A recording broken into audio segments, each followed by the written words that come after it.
A lot of people come up to me and they're like, Donnie, how can I answer questions like a Republican? And I can understand why you're interested, because they have some very skillful techniques. One of the ones I see come up a lot is if somebody asks you something that you don't feel like talking about, just talk about whatever you do feel like talking about. Condolences on the loss of your friend Charlie Kirk. May I ask, sir, personally, how are you holding up over the last day and a half, sir? I think very good. And by the way, right there, you see all the trucks? They've just started construction of the new ballroom for the White House, which is something they've been trying to get, as you know, for about 150 years. I will do this often myself for self-esteem. Somebody will say, do you want fries with that? And I will be like, I have a YouTube channel. I'm in the top 1 percentile of YouTube prescribers. The only downside is a lot of times I have to ask me the question again, and that's usually when I say, yes, I do want the fries, and yes, I would like to upsize those. Another way to go is if somebody asks you a question, just act like you don't know anything at all about the question that they're asking, but act like you do know whatever it is simply not important enough to worry about. J.D. Vance did this pretty effectively with George Stephanopoulos. I'm asking you, did he accept the $50,000 that was caught on the surveillance tape? Did he accept that $50,000 or not?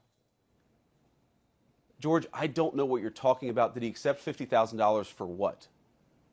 He was recorded on an audio tape in September 2024, an FBI surveillance tape, accepting $50,000 in cash. Did he keep that money?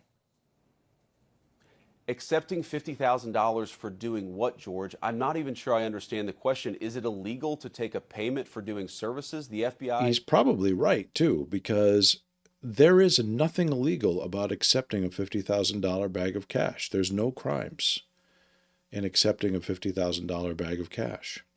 It's not against the law. It's usually whatever you're doing for the $50,000 in cash that, maybe some questions need to be answered. But, it's no reason to go poking around. Because if I was going to use an example, I used to work at a video store when I was a younger man. And if somebody were by chance to come up to me for my consultancy and just hand me a bag of $50,000 worth of hundreds and ask me, should I rent Sister Act 2? I would say yes. And nothing illegal about that, as long as I reported it on my taxes. I mean, unfortunately, that never happened to me. And instead, I was fired for eating out of the popcorn machine. And I don't understand how they expect you to not eat out of the popcorn machine, because all you could smell is that popcorn all day.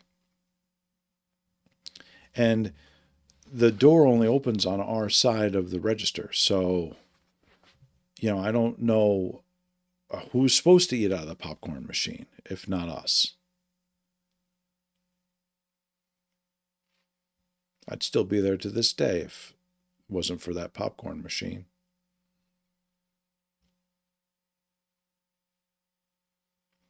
But if you really want to see a master at work, the king of question answering, Mitch McConnell, unveiled this week.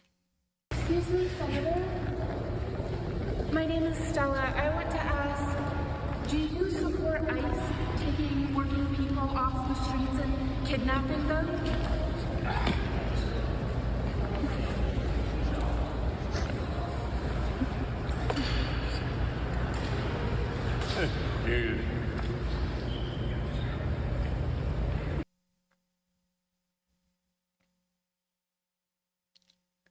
Somebody asks you something that you don't feel like answering, just fall down.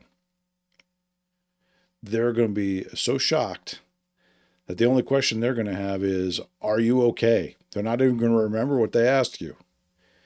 And when you pop back up, like Nigel Tufnell in Spinal Tap, a lot of people are going to see how resilient you are, and they're going to be like, hey, you know what? maybe 6 more years isn't such a bad idea.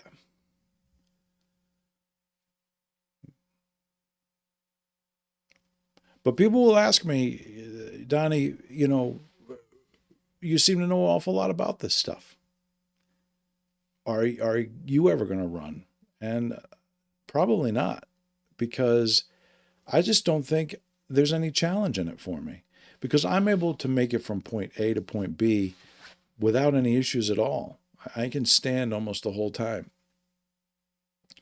And I've got to the point in my question answering technique where I actually find that yes or no questions at this point, with the amount of practice I've had, are the easiest questions for me to answer.